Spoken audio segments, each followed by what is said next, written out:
regarde ici et m'écoute très attentivement. Parce que ce que je dis là est très sérieux. Et ça concerne les papas, les mamans, les enfants, tout le monde. Parce que Dieu parle à tout le monde. Beaucoup de personnes commettent des erreurs dans leur vie. Parce qu'ils n'ont pas entendu la voix de Dieu.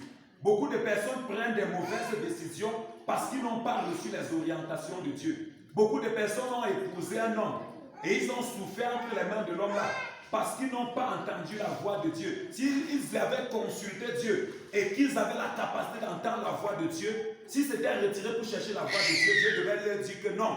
Sache que l'homme que tu vois, il est physiquement, il est beau là.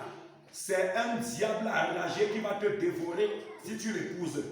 Beaucoup de personnes ont épousé des femmes et ces femmes-là ont sorti la grippe des tigres plus tard parce qu'ils n'ont pas entendu la voix de Dieu. Ils ont seulement compris, on a dit que non, c'est une bonne femme. Celui qui a le vrai témoignage, celui qui connaît le futur, c'est Dieu. Et c'est d'où tu dois tout faire pour aller chercher la face de Dieu. Je parle d'abord du mariage parce que c'est important. Maman, avant d'envoyer ta fille dans ce mariage, toi qui entends ma voix, papa, avant d'envoyer ta fille, Dieu n'est pas un muet. Dieu parle, il entend et il parle.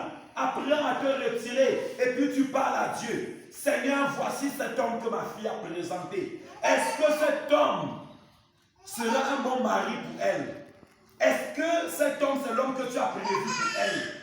Et tu vas entendre la voix de Dieu. Dieu parle de plusieurs manières. Tu vas entendre comme il a parlé tout à l'heure concernant Jésus pour dire que Jésus est son fils. Tu peux faire comme ça la nuit, tu te couches et puis tu t'en rends compte comment dans un rêve, il a tabassé ta fille jusqu'à ta fille est ensanglantée partout. Le matin, tu comprends directement que tu as refusé. S'il te plaît, surtout dans le domaine du mariage, j'insiste, je vous parle, jeune fille. Dieu, vous n'allez pas dire que je ne vous ai pas parlé. Vous avez vu ce que c'est que le mariage aujourd'hui? Non, les gens se marient le matin, ils divorcent le soir. Avant de t'engager dans les liens du mariage, consulte Dieu, retire-toi et crie à Dieu. Seigneur, est-ce que cet homme, est-ce que cette femme que nous partons chercher, est-ce que cette femme va vivre avec mon fils? Est-ce que c'est la personne que tu as prévue? Toi, le Dieu qui connaît le futur, toi qui connais comment demain sera, explique-moi, parle-moi de toutes les manières et tu attends que Dieu te parle. Tu vas réaliser que Dieu parle et Dieu va te parler. Et tu ne vas pas envoyer ton enfant dans le feu.